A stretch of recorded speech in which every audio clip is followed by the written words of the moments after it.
Apple's 2021 Worldwide Developers Conference is underway. CEO Tim Cook opened the annual event with a virtual keynote address on Monday. Apple has unveiled a suite of new software features and updates for its products. The conference showcases the new tools to developers. It also offers a glimpse at upcoming gadgets like the iPhone 13 and MacBook, which will launch this fall. CBSN technology reporter Dan Patterson joins me now with more on all this. Hi, Dan. Great to see you. So what are some of the big reveals at the conference, and are there any surprises?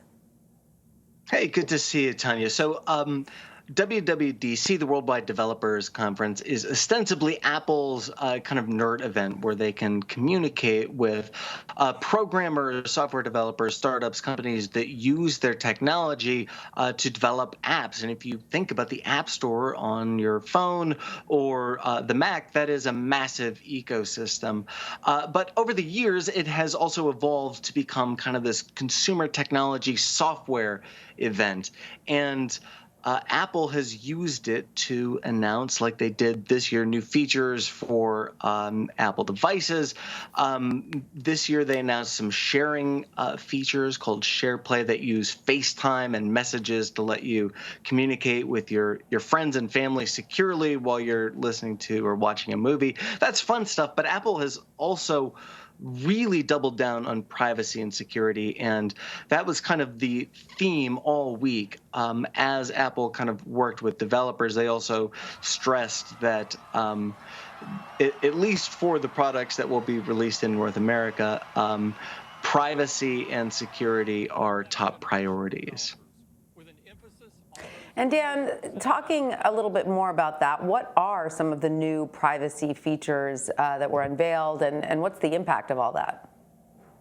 Yeah, so the software is coming out in the fall, and this is really what's kind of important here. Apple has tried to kind of stake their brand and their reputation on privacy and security. And to that end, the email application that's used on your iPhone or your Mac will start blocking as a part of what they're calling iCloud Plus, which is a subscription service. It will start blocking pixels, tracking pixels. These are small little scripts that kind of hide in email or on websites and kind of monitor our behavior across the web. Now, Apple will start blocking that in the Mail application. In Safari, their web browser, they're introducing something that kind of looks like a VPN. That's a virtual private network, an encrypted tunnel that uses proxy servers. This is called iCloud Private Relay. And Apple says this can enhance privacy by preventing companies from kind of fingerprinting you. The irony here, though, is that these features are available in North America, and they are pretty secure, at least compared to the competition, but they're not available in places where they might be needed, like China, Egypt, and elsewhere. That, I'm assuming, is due to issues with the governments, correct? That not allowing these sorts of privacy software. Due to local Dan, we do know that regulations, Apple's dealing. Right. And we do know that Apple is dealing with a few lawsuits, including low morale among developers and staff. What's the big picture and takeaway here? Yeah, that's the kind of the big picture takeaway here is that from a product and technology perspective, Apple is firing on all cylinders. They're really releasing some innovative hardware and software. The new M1 processor is incredibly powerful and competitive, but on the flip side, they are facing lawsuits from, or they just finished a lawsuit against rival Epic Games, who contended that they kind of locked down the App Store ecosystem. Apple is also fighting criticism from their own employees that you alluded to, Tanya, many of whom have objections to Apple's return to work policies.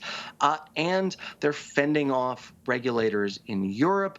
The company is kind of at a point where they have never had to defend their brand like this before. So it's really interesting to watch them on the one hand fire off really interesting products, but on the other hand, kind of have to defend some practices that are maybe pretty challenging for the company. Yeah, super interesting time for Apple. Well, Dan Patterson, thank you so much for joining us as always. We appreciate your insight. Great to see you.